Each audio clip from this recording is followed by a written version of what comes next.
Yeah, what'd you learn? That's the next question. I think that unprecedented things happen all the time.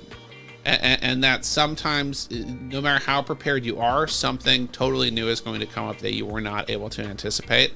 And that you need to just be very conservative in your financial investment decisions and basically factor in there is going to be, 10% of miscellaneous unknown problems that are going to be impossible to predict. Yep. There's variables and variance in the market that you cannot control.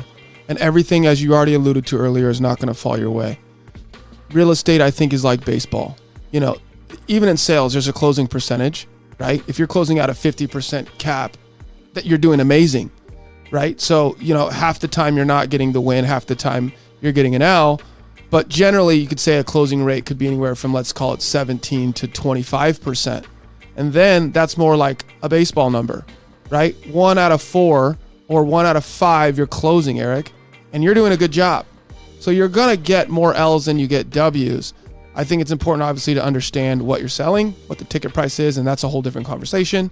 But yeah, understanding that things are not always going to fall your way. And then in addition to that, there are market conditions. Let's say you had these deals closed, you had these relationships built, and then something way outside of your control hits. You lost all that potential earning, and it wasn't your fault. You did your job. No, and I mean, to make a happy ending to the story, those deals did come to fruition about a year later, and that higher sales prices with better. Oh, so you end up making more money. You end up making more money. So I mean, you got to stick in the game, and I think that the biggest lesson is holding power. Is that if you put yourself in a situation where you can weather the storm for an unlimited amount of time, you will ultimately find success. Versus, if you get into a deal you have to exit this deal within 6 months, you're going to lose money. It's just the odds are not in your favor. That's like an institutional capital approach. All right, so it felt frustrating, overwhelming, and bizarre, which is all, makes a lot of sense. What it feels like now in hindsight. So you said it created one of the biggest brokerage opportunities in history. Yeah, so 2020 was rough. 2020 was a down year for pretty much everyone who was in commercial real estate. But then 2021 and 2022, interest rates were at the lowest of all time. And when you're dealing with investment properties, it's the entire thing is a math equation of we have this amount of equity, we can leverage it with debt to buy this deal to get this return. And if you drop the interest rate super low, all of a sudden pretty much every deal becomes super lucrative.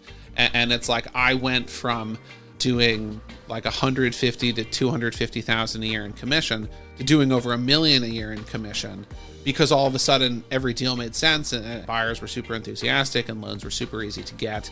And it was like there was this, I'd call it like an 18-month period where I was just sprinting uphill trying to cash in on the low interest rates. Yep.